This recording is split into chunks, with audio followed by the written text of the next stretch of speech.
लेकिन एक गाना जरूर सुनना, सुबह, दोपहर, शाम और रात में सोने से पहले वो गाना जरूर सुनना, बाप तो। एक बात अच्छी तरह से समझ लो, इम्तियाज जलील अगर एमएलए बना औरंगाबाद से, इम्तियाज जलील अगर मेंबर ऑफ पार्लियामेंट बना औरंगाबाद से, तो वही भारतीय जनता पार्टी को और शिवसेना को पछाड़ के अल्हम्दुलिल्लाह हम वहां पर गए थे, उन्हीं को पछाड़ कर। लेकिन हमारे ही अपने खेमे में कुछ ऐसे लोग हैं जो अलग अलग चौखटों के ऊपर सिर्फ एक ओहदे के लिए, कुछ ठेके के लिए, कभी अजीत पवार के पैरों में पड़े हैं तो कभी देवेंद्र फडणवीस, शरद पवार, अजीत पवार के। हद तो यह है कि कई मुसलमानों को मैंने गुस्ताख रसूल की हिमायत करने वाले एकनाथ शिंदे के पैरों में भी देखा हूं।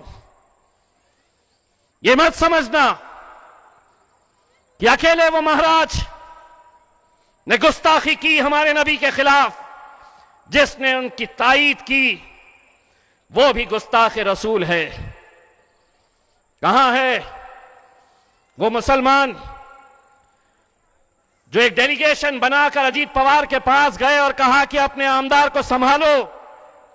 नहीं संभालने वाला, इसलिए नहीं, मैं किसके बारे में बोल नहीं रहा हूं, जिसको समझना है वो समझ रहा है।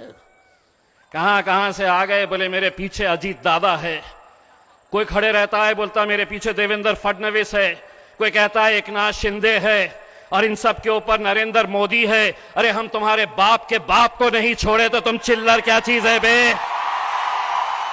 अगर इम्तियाज जलील में अल्हम्दुलिल्लाह मेरे कायद बैरिस्टर असदुद्दीन अवैसी साहब के साथ पार्लियामेंट के अंदर बैठ के अगर हम नरेंद्र मोदी साहब की आंख में आंखें डाल के बोलने की हिम्मत कर सकते हैं, तो तू चिल्लर क्या चीज है बे?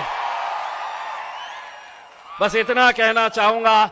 10 दिन पहले मैं इसी रास्ते से गुजरा था, उस वक्त मैंने ट्वीट किया था कि अगर देवेंद्र फडणवीस, एकनाथ शिंदे, अजीत पवार अगर इस सड़क से अपनी गाड़ी में बैठकर गए तो मेरी तरफ से 10,001 रुपये का इनाम इनको दूंगा। 10 दिन के बाद दोबारा जब आया तो ये कीमत बढ़ा चुका हूं, 10,000 की जगह 20,000 दूंगा।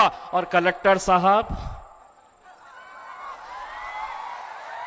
मुझे ये बताइए, ये आपकी सड़क जो है